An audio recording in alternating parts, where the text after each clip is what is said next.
ဟောင်းပြီးရင်အသက်လာမှာပါအဆုံးသက်တွေရဲ့နောက်မှာအသက်စတင်ခြင်းတွေအမြင်ရှိနေပါတယ်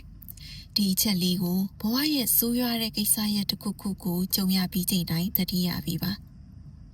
ပြိုလဲကျိုးချနေတဲ့စိတ်နဲ့ဘဝကိုမပြည့်စည်စေပဲဒီအချက်လေးကိုသတိရခြင်းဖြင့်ပိုကောင်းတဲ့ဆုံးဖြတ်ချက်တွေချနိုင်ပါစေ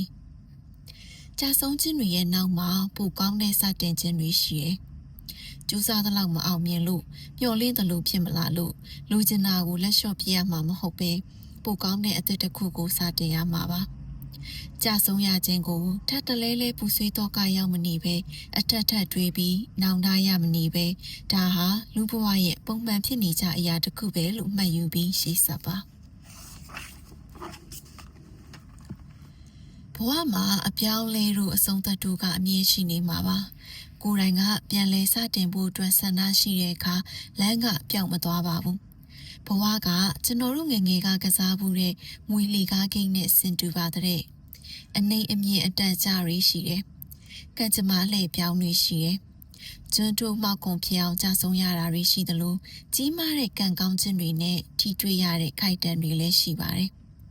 ဘဝကအမြဲဆိုးမနေသလိုထာဝစဉ်လဲကောင်းမနေနိုင်ပါဘူးတစ်ချိန်ကအဆင်ပြေအောင်မြင်ခဲ့တာတွေရွှေကြီးဆောင်ခဲ့တာတွေကိုမေ့ပစ်ပြီးကြာဆုံးသွားရင်လဲရပါတယ်ငါပြန်ပြီးကြိုးစားနိုင်ပါတယ်လို့ကိုအားပေးပါအရင်ကရခဲ့တဲ့သင်ခန်းစာတွေနဲ့ပိုကောင်းတဲ့အရာကိုတည်ဆောက်ပါအရှုံးတွေကိုရင်ဆိုင်ကြော်ဖြတ်ပြီးတဲ့ဒီနေ့မှာကိုယ့်ရဲ့အကောင်းဆုံး version နဲ့ပြန်လာခဲ့ပါ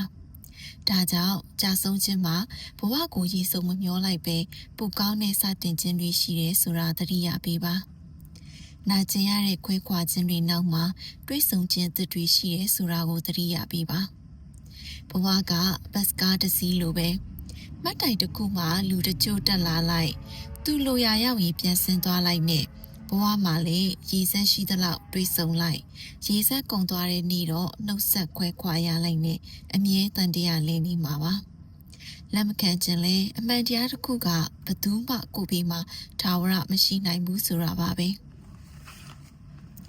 နှုတ်ဆက်ရမယ့်သူကိုဂျင်းနဲ့စွာနှုတ်ဆက်ပြီးဘဝထဲကထပ်ဝင်လာမယ့်အသက်တွေနဲ့တွေ့ဆုံဖို့ကို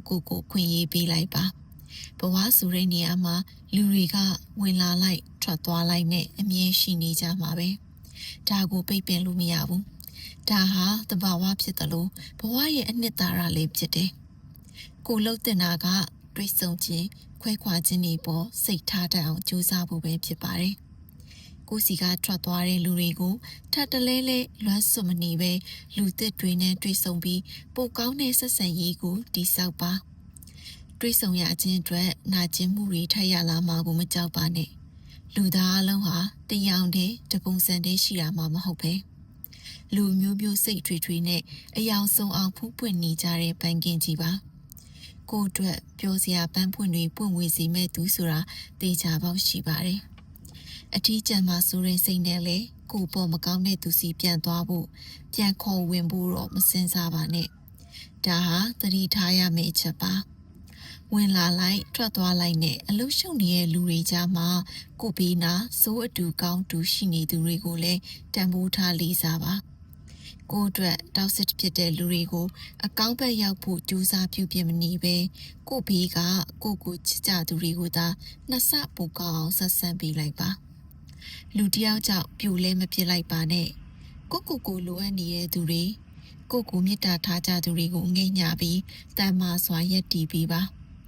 ခွဲခွာခြင်းတွေကြုံရပြီးတဲ့နောက်မှာကိုအကောင်းဆုံးကုစားပြီးတဲ့အခါလူကောင်းတွေနဲ့ထပ်တွေ့ဆုံလိုက်ပါ